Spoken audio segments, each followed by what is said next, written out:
కాంగ్రెస్ ప్రభుత్వంపై కేంద్ర మంత్రి బండి సంజయ్ మండిపడ్డారు. ఓట్ల కోసం విమోచన దినోత్సవాన్ని కాంగ్రెస్ ప్రభుత్వం వివాదాస్పదం చేస్తుందని ఆయన ఆరోపించారు. తెలంగాణ విమోచన దినోత్సవాన్ని అధికారికంగా జరపడంలో ఉన్న ఇబ్బంది ఏంటో చెప్పాలన్నారు. ఇక తెలంగాణలో బీజేపీ అధికారంలోకి రాగానే గల్లీ గల్లీలో విమోచన వేడుకలు నిర్వహిస్తామని కేంద్ర మంత్రి బండి సంజయ్ తెలిపారు. తెలంగాణ విమోచన దినోత్సవాన్ని అధికారికంగా జరపబోవడం ఎంత మూర్ఖత్వం ఆలోచించండి.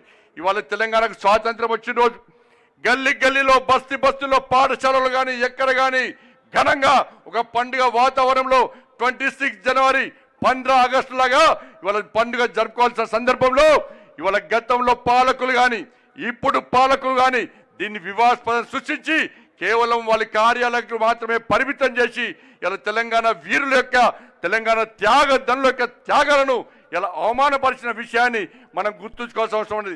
అందుకే నరేంద్ర మోడీ గారి ప్రభుత్వం శ్రీ అమిత్ షా గారి నేతృత్వంలో ఎట్టి పరిస్థితుల్లో తెలంగాణ చరిత్రను తెరమరుగు చేయం, తెలంగాణ చరిత్ర శాశ్వతంగా ఉండాలి, భావితరాలకు స్ఫూర్తిగా ఉండాలి.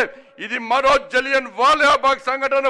అందుకే మేము అధికారికంగా నిర్వహిస్తామని చెప్పి వాళ్ళ దాన్ని చూపెట్టినట్టు ఘనత వాళ్ళ నరేంద్ర మోడీ గారి ప్రభుత్వం.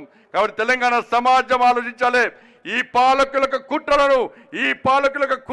కుతంత్రాలను తెలంగాణ సమాజం ఆలోచించాలి. పాలకులు సమాధానం చెప్పాలి.